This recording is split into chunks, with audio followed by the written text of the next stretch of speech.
Wait a minute, we're not talking right now. We're listening to OK Computer. That's what we're doing right now. That's the activity.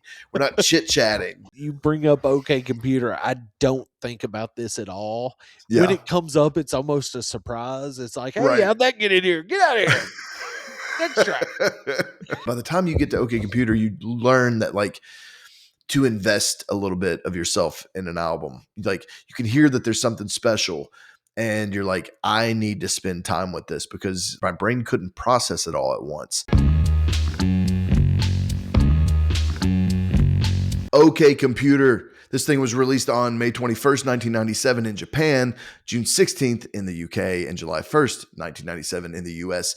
This was recorded a lot of different places, including St. Catherine's Court, the haunted mansion that we're going to talk about, with producer Nigel Godrich. This album, OK Computer, was number one on the UK albums charts, debuted at number 21 on the Billboard 200, nominated for Album of the Year, and won Best Alternative Music Album at the 1998 Grammys. But, man, buddy, this album had such a profound impact on music at the time. It's hard to overstate. Within months, some publications are calling it the greatest album of all time. There's so much information out there about this album.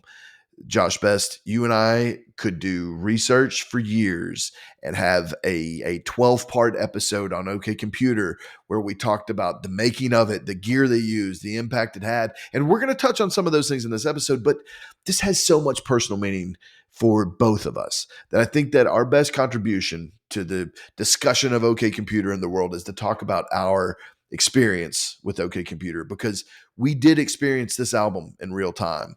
We were both 15 when it came out. We're in a band together. Music is like central to everything that we're doing. And this album like changed everything for us. I am curious. Do you remember the first time that you like heard a note of OK Computer? I don't know if I can remember the exact setting, but I can remember the beginnings. And, Yeah. like most of the albums we talked about, it was because you found the album and said, dude, you've got to hear this. And so I can't remember if it was rolling around in your Jeep or in your basement, but it was definitely, I'm sure that I was with you the first time I heard it. We just recently talked about like what are our favorite albums of the 90s. That's an episode that we'll have coming up soon, but this topped both of our lists. OK Computer was number one. Spoiler for that one. And I'm curious, like, is this just number one for you? Is this the greatest album? Is this your favorite album of all time? Yes. No. And it has been, excuse me, it has been for, gosh, I don't know. I feel like it probably didn't take very long from first listen to catapult it to the top because it just changed everything. What was it that was so unique about OK Computer for you? Number one, it's just good music. But I think being a 15 or 16-year-old kid who likes rock music and is playing rock music, the way the music is perceived and performed, it has to be cool. It has to have some kind of edge to it. So you think about what we're listening to in 1997. You think we heard it right away? I mean, did you have it pretty much right away and we're listening to it in 97? Yeah, so I remember my first memory is I saw Paranoid Android video on MTV and it was in 97 and the album was either just released in the US or was about to be released in the US. And because I remember it was kind of a promotion for it. And I saw the video. I'd never seen anything like that video before. I'd never heard a song like Paranoid Android before. And I was so curious. Like I had to know what was going on. So I had to seek it out because you couldn't go to like Kmart and buy, OK Computer at that point. So I remember I called the record store in Glasgow off of Happy Valley Road, which was, I don't remember what the name of that store was, but it was Glasgow, Kentucky. And it was like a record store. And I was like, hey, do you have OK Computer by Radiohead. And they were like, we actually do have a copy of that. So I called our friend Sean Smith, who could drive. And I was like, can you take me to Glasgow? Because I've seen this song and I have to get this album. And I went and I got the album and I listened to it immediately. And I think I got home. I think I kept it in the package. I got home and I listened to it on the CD player with the headphones on. And it was like almost too much. Like I remember hearing it and being like, this is incredible. And it was like my brain just kind of short circuited. And I kind of took it out and I was like, whoa, okay, all right. I'll get back to you. And it seriously, like it was like 2-3 weeks where I thought about the album and what I'd heard and was like, how do I come at this thing? You know what I mean? And a couple weeks later, maybe, maybe even like 3 or 4 weeks later, I listened to it again and then I never stopped listening to it. And I think that was probably, so it was probably July or August of the year it came out and so that at that point I was turning 16. Now I'm driving and stuff. And so it's like, it's all coinciding at the same time. And that's when I'm sure that we all just started listening to it like compulsively. Is that when we started going to school together again? In would that have been the fall of 97? Would that Would have that been our sophomore year? Yeah, I think so. Yeah. 97 Yeah. sophomore. Because we would have graduated in spring of 2000. Yeah. So our senior year would have been in fall of 99. 99. Yeah. Yes, that was Yeah. the beginning of the time when you and So I started that's going to school together. So think about that. Yeah. Yeah. I mean that's pretty much when our friendship really started, where we're hanging out all the time. And Right. so you know, I'm sure you sat on it a little while before you're like, I've just got to share this with all my new friends and be like, Right. guess what, everybody? Check this OK Computer out. This is exactly what I'm about. You've got to pick and choose Yeah, you pick and do. choose who you are going to share that with, and before they look at you and be like, dude, what are you, what's wrong with you? Because And so, this was weird, man. This was not like you said, this is not like anything we were listening to. yeah, that's what I was getting at before I asked that question. I'm thinking, what am I listening to in the summer of 97? Right. I'm sure it's going to be a lot of Cake. um Let me think what else. We're going to be listening to Weezer, Ben Folds Mhm. 5. Right. um and then rock is like taking just this horrible turn, Right. where pop, in the early 90s, it just coincided that what's happening that's really cool becomes popular and is all over MTV and the radio when we're kids, and we're like, what is this all about? And it was Yeah. super cool stuff. And then it started around 97, 98, 99 is when it started getting, you know, all that started going away and turning towards you know, whatever happened. But Yeah. so I'm thinking, we're listening to that music, and then all of a sudden here comes, and what I was talking about, the way the music was portrayed was important, because we're 16, 17-year-old kids in high school. We're sophomores in high school. You whatever you're listening to kind of is an example of who you are and who you're going to be perceived. So what was cool about Radiohead is they might break something off that sounds like a spiritual hymn, or chamber music, which for us was like amazing. It's like, here's this beautiful music that we crave and we're grown up with, and we're very familiar, and this sounds familiar and comfortable, but it may not be super cool. But then it goes right into like guitar, hard guitar playing and hard drumming and hard rock sounds, where it's like, oh, okay, this is still cool too, and edgy and raw. So, from first listen, I immediately and those are all the things to answer your question from a long time ago.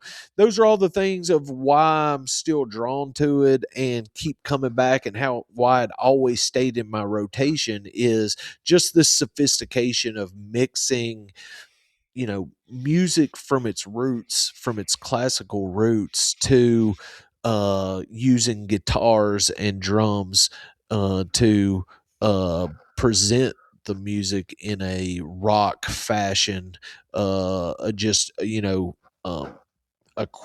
crowning um their version of rock and roll, is why this album has never left my rotation. To this day, OK Computer is untouchable. I mean, 3 decades after its release, this thing sounds ahead of its time when you put it in. It's about as original as an album could be. And you can hear like some influences, but they feel more like nods than derivative takes of other things. And it covers this vast, like, emotional range. It has this, it can be profound almost in how deep it is, but it's not stuffy or pretentious. And at times it's even funny. And it has these joyous moments that Radiohead can pull off, but it has these sinister moments. Sonically, it was kind of ethereal and beautiful, but also kind of haunting. And we talk about albums that get in your skin, but this one like got deep inside of like our core, I think, at the time. It's one of the greatest bands of all time at their peak. There's this personal connection for us. And so many of the greatest albums of all time came out way before I was old enough to appreciate them, in some cases before I was even born. But we were at maybe the most impressionable age imaginable when OK Computer came out. And not only that, but like we were aware of the album. We had it. This album was out there, it was hitting, we were ready for it. And the greatest album of its time was the defining album of our most formative years. So I feel fortunate that this was the album that defined us. But you're right, it did. It was like this, there's a social currency about it, but where we're from, there wasn't exactly a whole lot of social currency to be listening to Radiohead. But it's funny, it was around that time that we started to find a lot of our friends who are our friends to this day. And I think that music was a key part of that. And when we would set up shop, and it would always be like later on at night. The lights would either be very dim or basically off, and there's just OK Computer playing, and people are like coming in to the basement to hang out, and it's just a constant stream of people. And I have to imagine there were a lot of people who came in there that was like, I don't know what's going on in there, but I don't want any part of this. But the people who stayed and who liked it and who got it, they were the people that you could kind of connect with.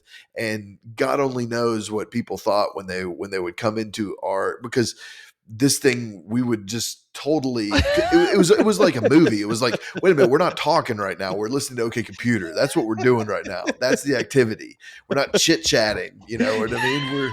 We're listening to exit music right now, so everybody just needs to pipe down and appreciate what's happening. That was the vibe that this album that we had going on with OK Computer. Yes, and I'm so glad you brought that up, and I would like to elaborate that even more and tell a specific story that came to mind as I was preparing to discuss this album. I have a distinct memory of you and I know that for sure, and I want to say Ethan and Sam both, but at least Ethan. And we're hanging out at your house, and then and those are the regulars because we're all in a band together. Right. And then our friends Doug and Tanya come over, and they're hanging out with us, and we're ready to throw on OK Computer and get into our weird place. And we're like looking around, it's like, do you think they're ready? I mean, it's like introducing somebody to a cult. It's like, do you think do you think they're ready for the initiation? It's like, yeah, I think they're ready. And dude, I can see your I'm gonna call it a boombox. Yeah. I can see your black, Yep. very rectangular CD player. I'm sure it sounded Uh, great. yes, boombox in your basement and turning out the lights and turning that on, and it's just like I no longer cared about what anybody else thought. It's like my jam's on. It's like I'm into this, and but you're right. I mean, we actively listen to that. It's like not into conversation for the next 40 minutes or so. We're just going to listen to these songs and take in every instrument and every note, and yeah, those are great memories. And this album begs for that, right? It's like the perfect album to do that with because it has so many layers and it's so complex. So about this album, um, OK Computer, even the song Paranoid Android references to Hitchhiker's Guide to the Galaxy by Douglas Adams. This was heavily informed by what the band was going through, that mental and physical exhaustion of nonstop touring. I think you know this too.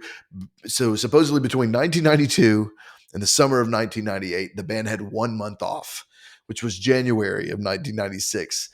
And that sense of feeling like Tom York felt like he was everywhere but nowhere, sort of a constant visitor, a tourist, is kind of the crux of the album.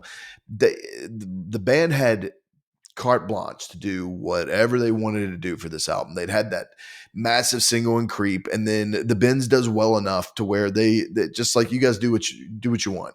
So they wanted their own gear, they wanted Nigel Godrich, and they wanted to record at this St. Catherine's Court, this castle-sized mansion in the country that was supposedly haunted, belonged to actress Jane Seymour, maybe best known to American audiences as Dr. Quinn Medicine Woman. To me, I don't know. That blows my mind. I remember my grandmother just watching Dr. Quinn Medicine Woman, and it feels like some weird worlds are colliding when I think about that. But they recorded this in a total of 6 weeks, 2 to 3 weeks at a time. Basically, lived there while they were recording.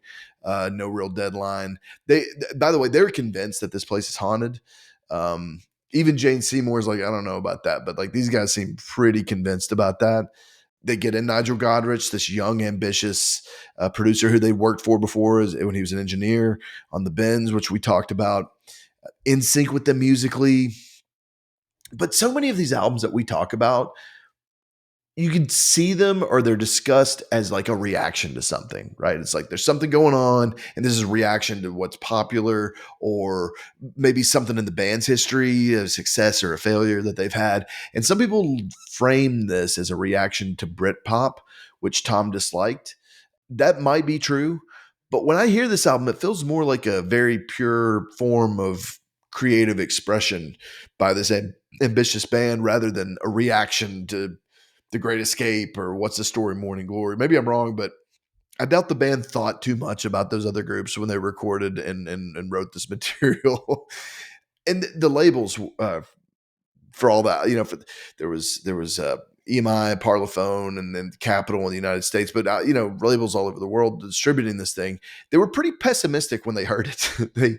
they like bumped down their orders. They bumped down their projections from like this will sell 2 million copies to like this will sell 500,000. When they heard it, in the process of recording this, they had a bunch of songs that could have been singles that were more Benz like, and songs like Man of War, Lift. And the labels heard that and they thought, great, this is going to be great. They must have been really bummed out when those songs weren't included. The joke is kind of like, oh, those songs Coldplay kind of took that vibe and just ran with it, made a career out of it, or Travis. But I guess they just didn't simply fit with what the vision of this album should be. And thank goodness. But I don't know. I mean, that's kind of in a nutshell, the making, what led to the making of OK Computer. But you and I talked about the Benz, and this is like a pretty big leap forward. And we love the Benz, obviously. We talked about it for God knows how long when we did an episode on it. But this is a different. The Benz feels distinct, and it feels like a band that's smart and they know what they're doing. But this is a whole different atmosphere than the Benz, right? Like this is a leap forward. There's no more like I'm not saying there's no more growth at all for Radiohead, but they are fully developed into Radiohead by the time they get to OK Computer. That's what I hear from this album. It's definitely not a response to anything, in my opinion. It's like you said, it's artist honing their craft and getting to do things on their terms from their early success. And then what you have, I mean, I feel like we've talked about several albums where things all align, and that's what's happened here is Radiohead has the time and the space and credentials of their early success to do what they want, and they just hit a home run. And as far as the step forward from the bends, I feel like this album builds on the bends, and then the sound, you know, I feel like the sound is just perfected. The sound that was on the bends is just like, the guitars are just cleaner and crisper, and uh you used a good word earlier, ethereal. You have this great contrast of ethereal versus aggressive, and whatever Johnny's doing versus Mm. Ed's beautiful playing. And so the sound, I think Nigel Godrich, I think he has a lot of credit to just this just gigantic sound that matches the great songwriting that's displayed on OK Computer. So yeah, I think OK Computer is a huge step, a huge leap forward. But you also hear songs where you're like, oh, that could have definitely been on the bins. Getting into the track list here, let's just jump right into Airbag. I mean, the opening to this is, especially when you think about the drums. I mean, it's similar to Planet Telex, what they did, which is like take a drum loop that Phil Selway plays, take a track that he played on, create a loop out of that, and then make that the backing of it. But before you even get to those piercing drums that come in, that opening riff, huge sound with somewhat, I don't know, it's not quite chromatic, but unexpectedly melodic, yet a little bit of dissonance in the opening. The way that all the guitars melt together once everything kicks in, that sample of Phil Selway's drums run through Johnny's pedals, inspired by DJ Shadow, Colin Greenwood's sporadic bass throughout Airbag. When this first played and when I first got the album and I sat down and listened to it, I'd never heard anything like this. And I still don't think I've heard anything like this before. Possibly the greatest opening track of all time. Tom York, notoriously not a fan of cars, kind of scared to death of them. That's kind of the subject matter of this. But we used to play this a lot. This was like one of the songs on the album that we could actually kind of do because it wasn't so insane. It was just getting that riff down. And, our buddy Jay did a great job with like Johnny's lead parts. But this song, dude, would talk about an opener. Is it the opener of all time? Yes, yes, because I can just hear the words OK Computer and immediately hear the guitar riff in Airbag. This is on a list. It's probably a super long list, but it's a list of what I consider perfect songs. Mm, And this is a perfect song because you could play this by any instrument, and by any talented musician could play this on any instrument or sing it in any style, and it could just be just beautiful. It's just a beautiful melody. And yeah, this song, it is a perfect start because it kind of embodies the album and embodies the artist. Really, it's like, here's kind of what we do is we give you something that's very beautiful, and then we just put a little twist on it to make it unsettling and give it an edge. Oh, and then also we'll give you tons of energy, unexpected, and mm. then and then wrap it up in something um super perfected and clean. Then we get into Paranoid Android, a cross between Bohemian Rhapsody and Happiness is a Warm Gun, as described by Tom York. This was the first song I heard. I saw that video.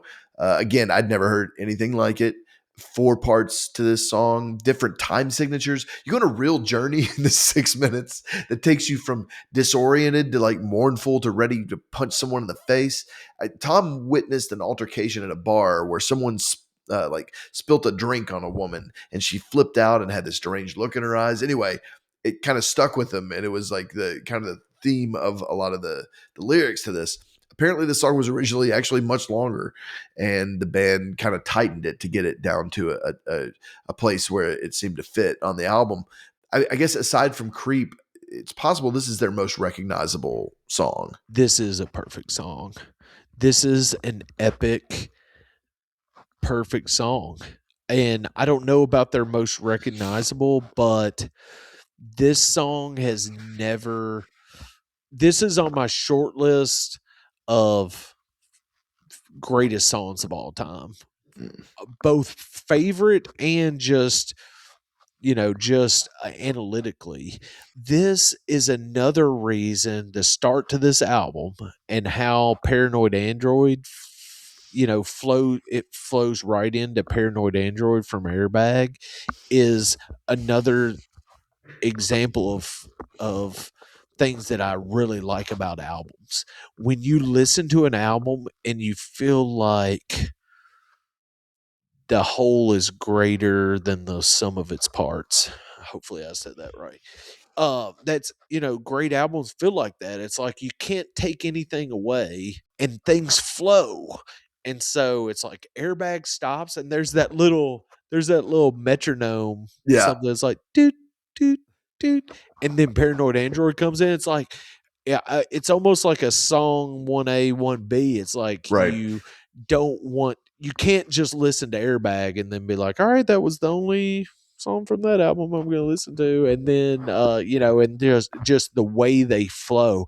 And then everything I said about Airbag can be said about Paranoid Android. It just kind of embodies the artist, where, here it's almost like here we're going to take all the lanes that we like to drive in and put them all in this one song and make this one great epic song, and it's all the things we do really well, and it's such a fun song to go from that, like, I don't know if it's played on a keyboard or what, but it sounds like The vocal, voices. yes, the synthesizer, yeah, Yeah, and it and it, yeah, it almost sounds like operatic yeah.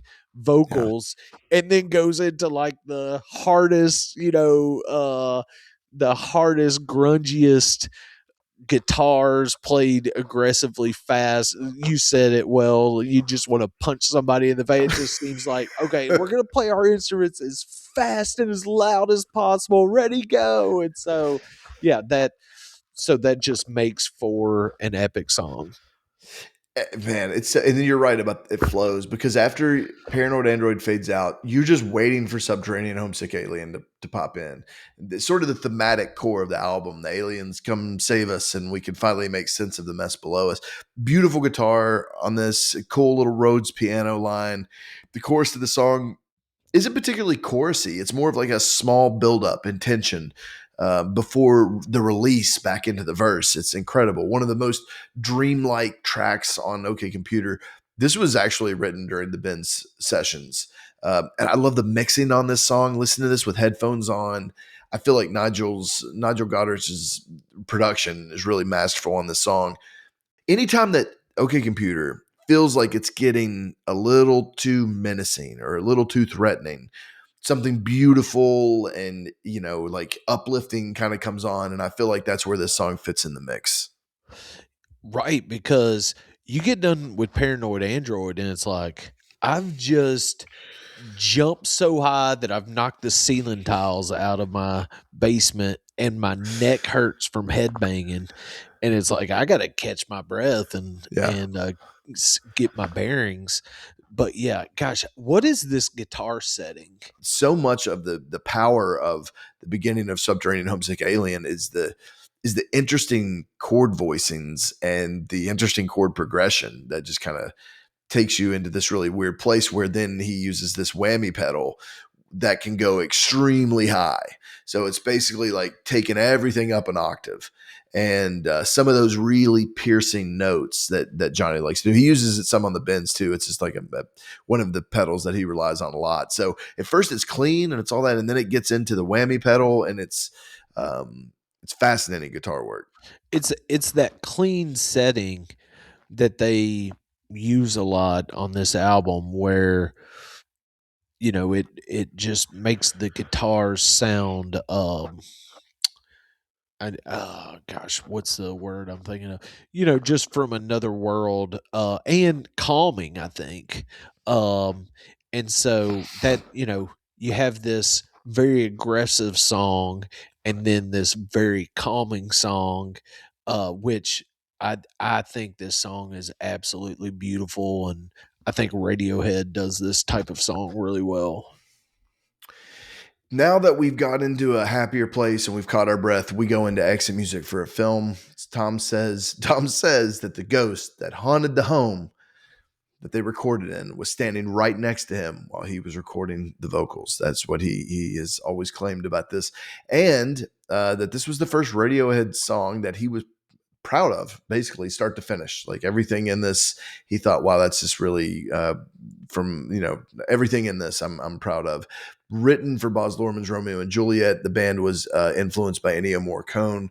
Those scores when writing the song. The weight of this song, dude, when it kicks in to high gear, is just jaw dropping. It's like the inverse of a fake plastic trees, right? Where how like the Radiohead has that thing where they start off and it's really pretty, but then it gets just beautiful and it blossoms and it turns into this thing. This is like the negative of that, where it's like when it kicks in, boy, it is just eerie almost. In exit music, things get dark and sinister, almost like apocalyptic. We hope that you choke. It's funny in a way too because it's so dramatic, but great use in that movie. I remember watching that movie, and it's like when the credits roll, but uh, it wasn't on the soundtrack. They didn't let them use it for the soundtrack. I think they were like, no, you can use it in the movie, but this is a special place on the album. And man, this song, I don't know if it gets any more powerful than a song like Exit Music. Everything you said, spot on. Such a beautiful song, and just shows that what talented vocalist Tom is, because this song's really stripped back. And Mm, I think almost every Radiohead song, if you just did a version of it where you're playing an acoustic guitar and singing, and a talented singer is singing the vocals, it's going to be um, a decent version of the song. Some of my favorite Radiohead songs, they give you a part. It may be like a bridge or something, and they only give it to you one time in the song, and hmm it's the part of the song that brings you back and you remember, and you're like, gosh, I can't wait for that part. And then you realize, you're like, gosh, it's only at this one part. It may be at the end, or whatever, but Radiohead is just they're kings of the build up. mm. And they have that a synth again that you're talking about that makes another appearance here throughout the album. Use that to great effect. So okay, Letdown. Dude, this song had a crazy resurgence in recent years, especially last year, between its use in The Bear, which is a great use in that show, but then the fact that it went viral on TikTok in 2025. Letdown actually charted on the Billboard Hot 100 in 2025, becoming only the fourth Radiohead song to do so. And I'm really happy that the world caught up with the brilliance of the song. It's always weird though. I think this is like the indie pretentious guy in me, where it's like this little gem that you like, this hidden gem. It's always a little sad when that is shared with everyone and everyone sees it. But at the same time, I maybe Let Down off of OK Computer isn't exactly a hidden gem. I mean, it's probably a lot of people's favorites, but I've just always been so enamored with this song. There's nothing more glorious to me than the peak of this song when you have Tom, just those vocals, and when his own harmonies to himself, and when he holds that one note and then he overdubs another version of him singing through it. The guitars in general on Let Down are just truly one of a kind. Johnny's playing in a completely different time signature, 5/4, which makes playing along with this really tricky. Ed's contributions are fantastic. When you watch this song live, you can see what he's bringing to the table. And it's a lot of stuff that I used to think Johnny was doing until I saw them play it live. But to your point, you could just play this on an acoustic guitar and it sounds beautiful because it's a really well written song with a great melody and lyrics that I don't know, man. To piece together what this is, it's speaking to the human condition of feeling let down and being crushed like a bug in the ground, but with this twisted aspiration, growing wings because of a chemical reaction. I, you mentioned Doug earlier. We lost our friend Doug last year, and I listened to this a lot. It was like it reminded me of him, but this song has so much meaning, and I get emotional when I hear the song. Like even before that, it was just like this is an emotional experience for me when I hear this song more than any other song I can think of. This gives me goosebumps just talking about it, and it's ironic that this song takes on emotionality and sentimentality. Don't get sentimental. It always ends up drivel. It's like this song is kind of saying, keep your emotions out of it, keep the sentimentality out of it, yet the song itself I think just like evokes that in people. It's not surprising that this thing took off because dude, this is just for the longest time, if you'd ask me my favorite Radiohead song, I think Let Down might be the answer. It still might be. It's just like you always feel like, well, shit, now it's really popular and people love it. It's like, well, yeah, they should because it's a brilliant song. But I don't know if you have all those same experiences that I do when you hear Let Down. But just when everything peaks in this song, I don't know if there's a better moment that I can think of that I would rather hear than the climax of Let Down. Gosh, I couldn't agree with you more. First of all, I had no idea that Letdown made a resurgence in 2025. I'm so happy you brought up about Doug because I do remember Doug always loving this song. Yeah. And so, you know, since Doug passed, this song takes on a whole nother meaning. So, yeah, always one of my favorite songs. Let Down uses the clean guitar setting that's very prevalent on this album. The intro kind of reminds me of Subterranean Homesick Alien. Hmm. And yes, the buildup of this song.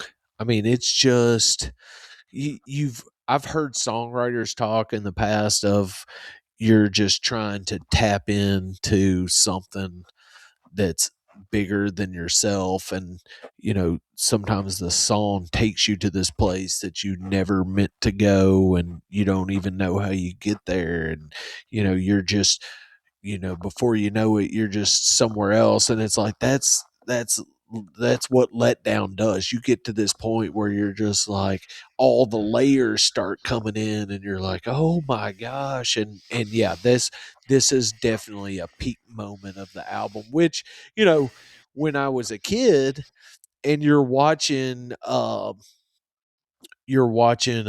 gosh, what's the next track after this? Karma Police.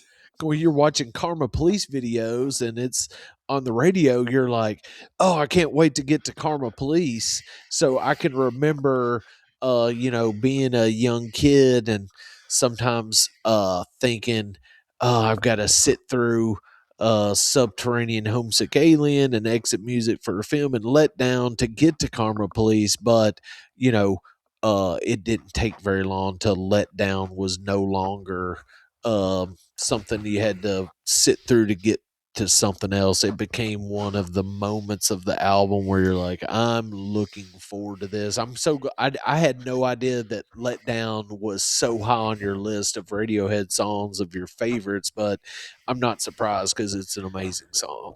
And you're right. I don't think when I was first, because that's the great thing about this album. It's why it had such staying power for us, is because you can't hear it all at once the first time that you hear it. Like your brain can't receive all the data in one sitting, right? So it's like this album revealed itself over time. You have favorites, those cycle out and others come in as favorites. And for whatever reason, I think it's just because it's buried amongst such genius. It's like you don't even like, I don't, maybe for some people Let Down immediately popped out to them. But for me, it was like, okay, that's there and that's a pretty song. And then over time, you come to be like, dude, Let Down's where it's at. This is what it's all about. Like this is everything you need to know is in Let Down. Um, just love that song so much. And you're right. Karma Police, though, that one hits pretty soon. That one hits pretty soon after you start listening to OK Computer. And when you spend time with albums and listen to them over and over again, you find those hidden gems where you're just like, okay, now I know you are kind of familiar with this artist, but you haven't heard this song yet, and Yeah. this is the one you need to hear. And it's like these lost tracks on these albums that the average fan is like, I didn't even remember that track. And it's with that way with every band, or any band that has a large catalog and a big fan base. But you're gonna find that with every Radiohead album for me, for sure. But yeah, Karma Police, I mean, this is back in the heyday when what is on MTV and what's on the radio, the right stations and the right time on MTV, you're gonna see Karma Police video, and that's crazy to think about. Once my favorite band has a song that's on the radio or on MTV a lot, and you're exposed to it a lot, after a while you're like, gosh, I've just heard that song so much. I'm not even looking for it. It's almost like it loses its gloss, or Yeah. you're just not as enamored with it anymore. And so Karma Police became that way for OK Computer for me. It's like, yeah, it's a good song, I like it, I've just heard it so daggum much, I'm not that Yeah. excited about it anymore. And then the last time I saw Radiohead was summer of 2018 in Cincinnati, and they closed with Karma Police, Hmm. and it was an amazing experience. I want to say that place was called at the time, and maybe still is, US Bank Arena, and I don't know how many people were in there. I'm going to guess 15,000 people, and everybody is singing Karma Police at the top of their lungs. And they like started to finish the song one time, and then Tom brought the song back in, and then musicians are leaving the stage, and Tom starts playing it again on the acoustic by himself. The song just keeps going. Everybody's just singing at the top of their lungs. It's like, it just, seeing how big that song was, and for Radiohead to finish that way, I was really surprised. That shows to me that they feel like the fan base, that song means a lot to them. Um, so that was a really cool moment, and then that kind of changed Karma Police for me. After that moment, it's like, now that I have that experience, the song takes on a new meaning. But yeah, this song, unbelievable. Second single released on OK Computer. York and Nigel were drinking one night when Tom mentioned he didn't like the second half of the song. And the two of them, just the two of them, went back and changed it by themselves. Uh, just in addition to being one of the band's most beloved and accessible, this is a really funny song. He talks about Hitler hair and people buzzing like a fridge, and there's the ominous, "This is what you get when you mess with us."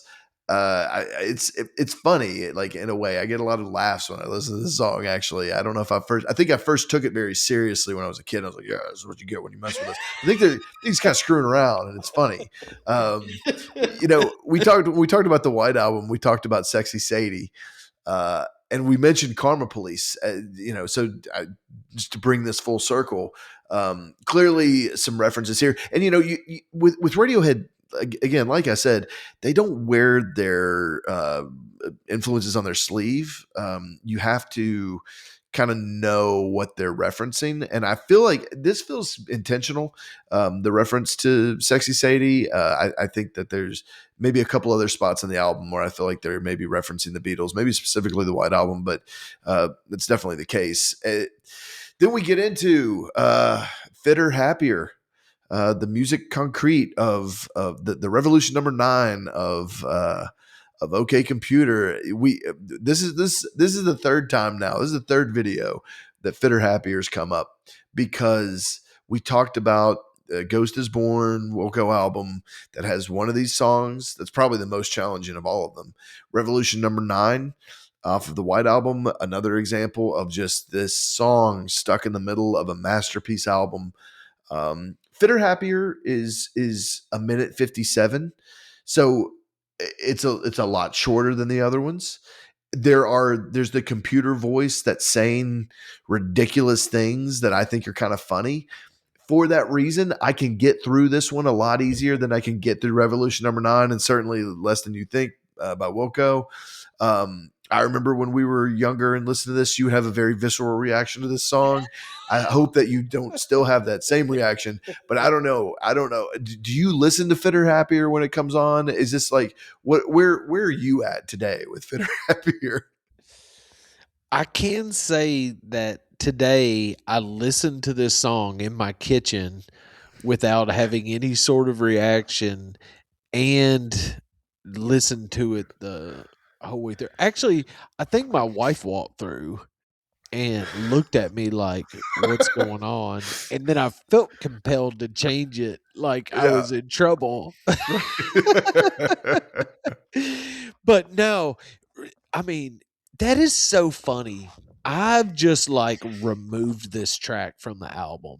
It's Yeah. like PTSD. It's like I don't need this. Like I don't even like when you bring up OK Computer, I don't think about this at all. When Yeah. it comes up, it's almost a surprise. It's like, hey, Right. how'd that get in here? Get out of here. Next track. And then the next track, Electioneering. Brother, you got to talk to me. Talk to me about Electioneering. The band hates this song.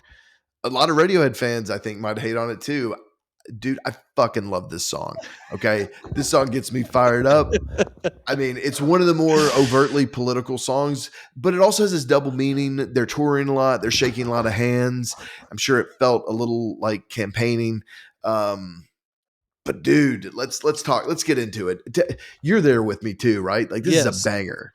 This, I mean, from the time I was 17 till Yeah. now, I mean, Yeah. I still love this song. I Me too. just listened to this in the car with my family, and my wife loves drums and beats, and I'm like, check out the drums on this one. Like, this is an all timer for drums for Yeah. me.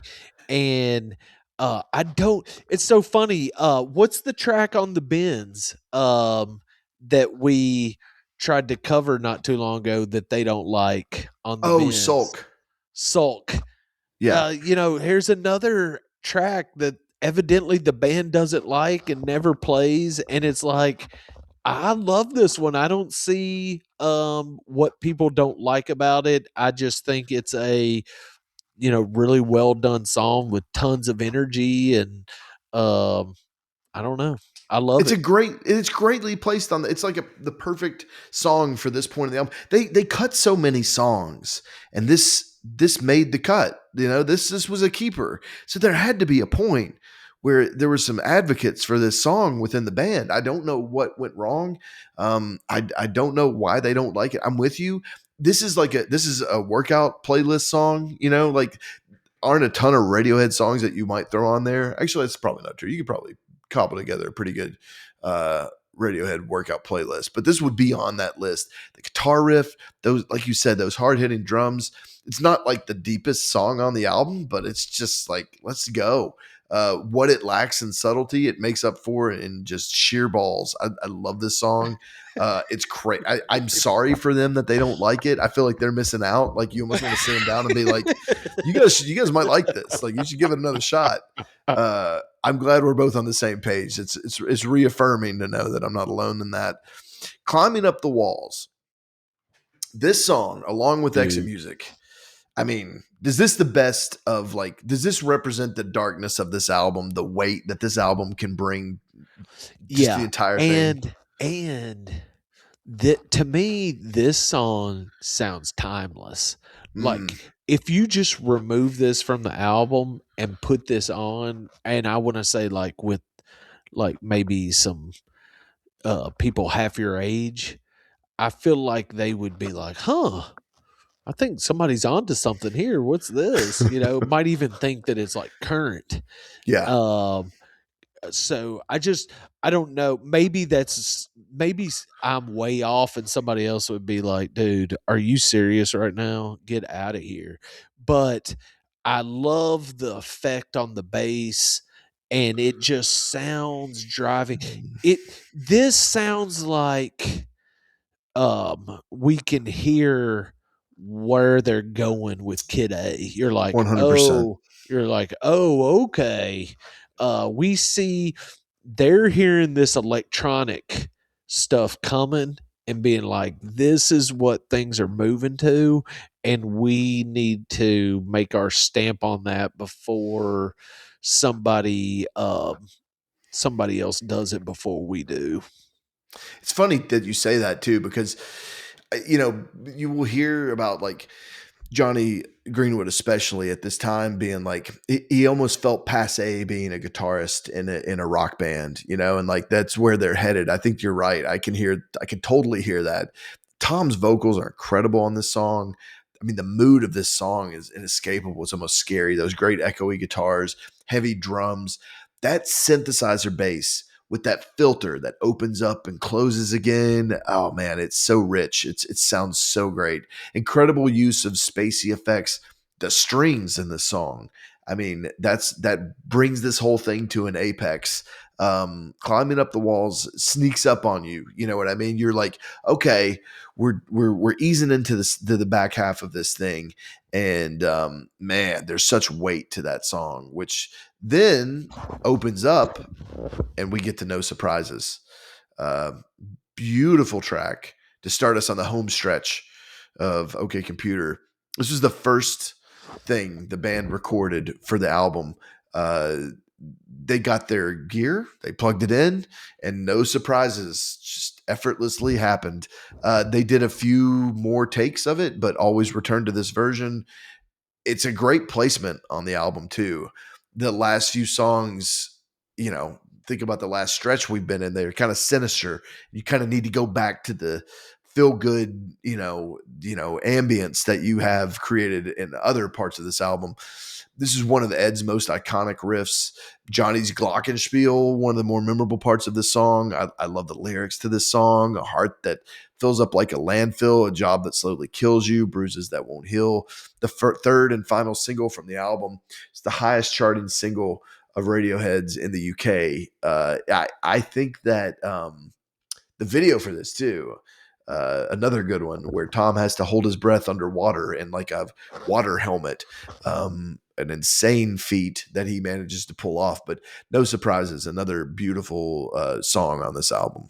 This song, I mean, where do we start with this one? I remember being 17 and 18 and thinking, you know, first of all, I remember thinking Climbing Up the Walls is bizarre and I could almost like barely get through it. And Mm, then this one comes on, it's like, okay, this is super sweet and soft and it's pretty, and but it's like, let's get back to the energy. A lot mm, of times I was like, this is snooze fest. And then now, when I put it on today, or even, the last 15 or 20 years, I'm like, probably after seeing them in concert several times, I'm just like, this is one of the most beautiful songs ever written. And somebody like me, I would have cutesed it up too much. You know, Radiohead does this song perfect. They mm. strip it down and make it naked with that riff. And I would have put three-part harmony in there, and it's like you can hear it and it's begging for it, but Radiohead's like, "Nope, we're not gonna do that. We're gonna have this one little part over here, this like what do you call it? It's like a vocal part that's not a harmony. It's like we're singing a whole nother Oh part. yeah, We're yeah. Where singing like a whole nother lyrics and different. It's almost like singing two melody lines at once. Um, and so that part is just the absolutely beautiful. counterpoint kind of between the two. Yeah, and Yeah, so I think this song is just so beautiful, and the way Radiohead does it, like, you know, I would think somebody would say, they just do it super cool. yeah. They make it cool. It could easily be like cutesied up and too done, and it's like stripped back and raw, and like the lyrics and the subject matter are just so perfect, and it's just the songwriter putting themselves out there and just this beautiful gut wrenching song. You're right. Those vocals toward the end of this, that's what sells it. That's with Tom singing those two different parts and the harmonies going on with that background. There's like the background section and then the lead part. Boy, that's really what drives it home. Lucky. Apparently, Lucky came easily to Tom and the rest of the band, where Tom was almost suspicious of how easily it came, like almost not sure whether to embrace this one or not. The lyrical content of Lucky is far more optimistic than the music would suggest, but the guitars in this song are just such a great representation of what Radiohead can bring to the table. The tremolo rhythm setting the mood and that soaring, piercing lead with these amazing reverse bends that Johnny does so well. Then that descending guitar part in the middle of the song is just quintessential Radiohead. We've played this. We've messed around with the song when we've gotten together, and it's maybe my favorite Radiohead song to play on guitar. Maybe along with Body Snatchers. That's a lot of fun too. But oh man, Lucky. It's such a great moment to like almost close out the album. You know what I mean? Like this could totally have been the last song of the album and it would have made sense. But when we got together, I think it was you who was like, we should try to play this and just see how it sounds. What was it that pulled you to Lucky? What is it about the song that is like, dude, I want to embody this I just want to play it for a few minutes. Well, most of the time for Radiohead songs, if I say I want to do this one, it's because I love to sing it. Yeah. And this is one I just love to sing because it's like so epic. It's kind of like let down. It just blossoms to this fantastic point, and so and it's an amazing song. It's a fun song. It's kind of like um exit music, it starts this one thing and then becomes this climatic other thing. When I was a kid, it's like making it this far to the album is like, it's an achievement. It's like Right. we've made it this far. So it's like when you get there, I can remember not really appreciating this song for years and then like Yeah. almost discovering it again. It's like, holy crap. It's like I can't wait to get to that song, or you just start listening to it by itself. Right. Yeah, no, it's so true, and that's the case too with a lot of this stuff. When you're younger, it's like some of the movies we've talked about that we watched at that time too. I feel like just by virtue of you hitting play, and I don't know, maybe there are times when you get distracted or somebody falls asleep or something. It's like they're like you're exposed to the front end of things way more than the back end of things, right? I feel like that's certainly the case with that, and it's probably true of The Tourist as well. To close this out, I didn't know this until recently that Johnny wrote the music to this and Tom wrote the lyrics. Really interesting guitar work on this song. You do get a glimpse of some of the weird yet beautiful work Greenwood does on upcoming albums. Even some of his scores, I think you sort of see a precursor to some of that. That vocal synth that you hear earlier that we've talked about makes another appearance. I love that sound so much. And this solo, I don't know, this solo has a slight Graham Coxon feel. I think a good example of how those two guys, though playing in very different musical environments and contexts, have at least a little stylistic overlap. I feel like this is a low, could be a spiritual cousin to The Tourist, especially from a guitar perspective. But great vocal by Tom, done in one take, like a lot of his vocal takes on this album. The peak of this song toward the end of The Tourist, very evocative. There's this little twist of a chord change with like, I was looking at it earlier. There's like 44 seconds left in the song. It's just repeated again a little bit later. Just really unexpected, really gorgeous. And dude, The Tourist is a great outro to this album. Yes. Yes. You get to Lucky and you're thinking, "Oh gosh, is this the last song on the album?" And then you're like, "Oh gosh, there's one more." And then it's perfect. This, as good as a opener track, Airbag is, this is perfect for a closing track because it's slow, but Mm. it's being slow doesn't mean the song isn't good or relevant. I mean, it's the vote to me, the vocals make the song, but yeah, the guitar is very interesting and very Radiohead esque. Comes from a different planet and done in a very different manner. I love The Tourist. It's after loving this album for 25 years and spending so much time with it, and oh gosh, almost 30 years now. Yeah. This song, yeah, it's one that could just go on a playlist. The only Radiohead song that I've got on a playlist because I like this song so much. Man, yeah. So great. It gently lands the plane on maybe the greatest album of all time. Obviously, okay, closing thoughts from me here. Obviously, OK Computer was massive, had a profound impact on countless people. But I was thinking about this. It's remarkable how few albums of its ilk came in its wake. Like how few derivative albums there are of OK Computer. And I think that's just a testament to its originality. Like if you could go back to Sergeant Pepper, you can start to look at like the other albums that came out around that time, and it's like, okay, a lot of people tried to make their Sergeant Pepper after that, or even Dark Side of the Moon, or take your pick. That's not really the case with OK Computer. It's impossible to even attempt a ripoff of this album. Maybe even more amazing is that Radiohead, they just did it again. They did this mind blowing album that completely you take everyone's greatest expectations and shattered them. And then with the follow up to OK Computer, they do it with Kid A, and it completely bucked people's expectations. Also had this massive influence on listeners. That album was almost as consequential for us as OK Computer, and some people that we know might even prefer it.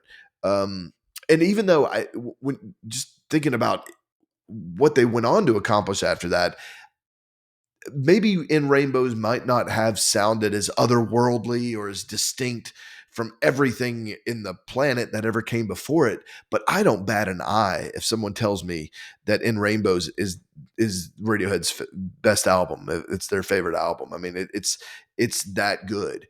And so we definitely have a lot more to talk about when it comes to Radiohead, because it's just like, and I'm not even mentioning a lot of those albums, Amnesiac or Hail to the Thief, or I mean, there's so many great Radiohead albums. And this is, I don't know. I mean, we talked about the Bends, and it's incredible too. But this album is just when it's like, okay, you could get into Radiohead. And I think we've mentioned this before, but when you're listening to this band and this album, it feels like they're the only band that matters. It feels like they're the only band on the planet.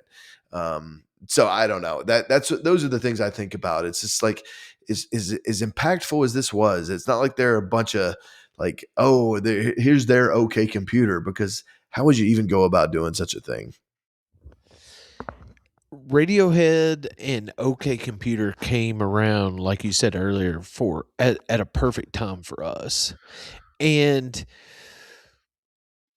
even though Radiohead was widely popular, OK Computer was um widely popular, maybe even in the 2 years after its release than it was at its release date, or the year that it was first released. it becomes this giant thing. Hmm. And we weren't really experiencing it in South Central Kentucky where we live, because it's not big enough to where everybody's listening to it. It's probably got an older audience. We were probably younger for the people who were listening to it. It's probably big at college. We weren't in college yet, but we were freshmen in college when Kid A came out. Yeah. And I remember that anticipation. We were listening to OK Computer and we're loving it. And we're listening to it so much that at some point we're like, okay, well, this came out 2 years ago. When's the next one coming out? And then one thing I wanted to mention, that because we came from a smaller place where we don't really know anybody else who's listening to it. And every time you bring it up, people are like, nah, I've never heard of that. Or, you put it on at a party and people are like, what planet are you from? Get this out of here.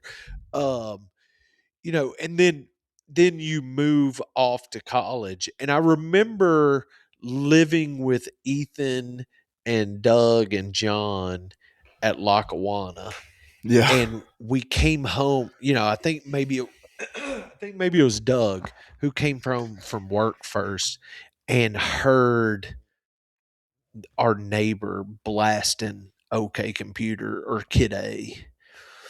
And then, Doug being Doug, he's like, well, I'm going to go introduce myself to this person and find out who they are. And it's like a doctor. It's like a guy who lives by himself and he's a doctor and he's just blasting Kid A and OK Computer, late at night. And I just remember thinking that that was the coolest thing. It was like a bit of validation. It's like, okay, here's a young professional in the same town that I live in who's, you know, I'm probably 19 or 20 and, doing nothing. And this guy's a doctor and he listens to Radiohead. And it's like, oh, okay, somebody else out there likes it. We're so young and naive, you didn't realize that it's popular all over the world. Or maybe you do and it doesn't matter as much as people in your own city. So I just remember that and like gaining some validation from that. And then, just the anticipation for Kid A. And then when Kid A came out and what Kid A was versus OK Computer, it was like, most bands struggle with having a album that gets nominated for best album of the year at the Grammys and does win best alternative album of the year at the Grammys, and having 2 or 3 years off before their next album comes out, and they know that whatever comes out is going to be compared to that. Most artists never put anything out as good as that that other work ever again. And here comes Radiohead, who just puts out an album that's as compelling or more compelling and is almost a total different genre of music, and they do that genre well too. It's like, what just happened? They just Hmm. drop an atomic bomb. So spoiler alert, we're going to discuss Kid A at some point too. And I might say right now, OK Computer is the most important album to me. And I just said it was my favorite album of the 90s, but I might like In Rainbows more than OK Computer. Hmm. Just if you say, okay, you've got to go to this deserted island and you Right. only get to take one Radiohead album with you, I might take In Rainbows. Yeah. It's that good. So we're definitely going to discuss In Rainbows too. But gosh, uh, the impact OK Computer made on me. I mean, it just changed everything about music for me. I didn't know that music like that existed, which maybe maybe it's the only music that exists out there like it. But just to hear music done that way, to where I don't know that there's no rules, yet you can play music that is comfortable and and connects to your roots, yet done in a whole new way and experimental, and you know things that are rough around the edges. So that's what, realizing that that's possible is what OK Computer did for me. It was very similar. I always say, what OK Computer is to music is what Pulp Fiction is to film. So, those things came out kind of at the same time at this very impressionable age, for us, and I remember thinking the same thing about, um what I thought about Pulp Fiction the first time I ever saw it, for what that did for movies. That's what OK Computer did for music for me. So, yeah, this album just it changed everything, and I could talk about. Look, we could do a whole series, a 12-part series on OK Computer. So I've enjoyed talking about it. Me too, man. You're right. Hearing this album at that age, your brain is still developing, and this album totally rewired my brain. It's a great comparison with Pulp Fiction because Pulp Fiction changed what I thought a movie could do, what I would expect from movies, and this did this for music too. I was after OK Computer, I was far more open minded to types of music that were challenging at times, that were dark at times, because I learned, um, I started to learn this probably a little bit before OK Computer, which is why I was open minded to it. But by the time you get to OK Computer, you learn that like to invest a little bit of yourself in an album. Like you can hear that there's something special, and you're like, I need to spend time with this because, like I was saying earlier, like my brain couldn't process it all at once. And you learn that, like, oh, there's a great reward waiting for you if you develop that patience, and you can sit with something long enough to absorb it and to take it all in. And I don't know, it completely changed what I expected from albums, what I expected from bands. It raised the bar. And yeah, all of a sudden, some of the stuff that you mentioned earlier that was out at the time, you're like, well, that's suddenly all the stuff that is in the top 40, that is in the mainstream rock, suddenly seems far less important. And you start thinking like, wow, you kind of have to up the ante a little bit if you want my attention. And I'm not saying you have to be as good as Radiohead, but you have to be doing something interesting. You can't just ape the stuff that came before you, and expect me to travel to see you play live, like you would for a band like Radiohead. It upped the stakes. And it was just, I don't know. What can you say about being at an age when an album like this hits? We were really lucky to have that experience. And dude, I'm with you. In Rainbows, man, we have to talk about that album because it's really, I feel like they're kind of, they don't have anything to prove. They have something to prove, I feel like, with OK Computer. Though they've become critical darlings at that point because of the bins, they feel like, okay, we want to make something masterful. And then with Kid A, they want to buck the trend. They want to do something very interesting, and they want to depart. But within Rainbows, I feel like they're like, look, we know who we are. We're Radiohead. This is what we sound like, and let's just take that to the most beautiful degree that we can. So yeah, there's a lot more depths to be plunged with Radiohead, buddy. This has been a blast. If you've sat through this conversation between two people who have loved this album for 3 decades, then you're probably a fan too. Let us know what your experience was. Are you a younger listener who found OK Computer? If so, how? Who exposed you to it? If you're older and you came across it, also, I'm super curious to know how people discovered this album, what it meant to them. And yeah, of course, give us a like this video, subscribe to this channel if you're watching on YouTube. If you're out there in podcast land, then follow us and give us a recommendation on what you want to hear us discuss. And stick around because we'll be revisiting more discussions about music that you love. Thanks, buddy. Fittier, happier. more productive, comfortable, not drinking Not too doing too much, much. regular exercise at the gym 3 days a week.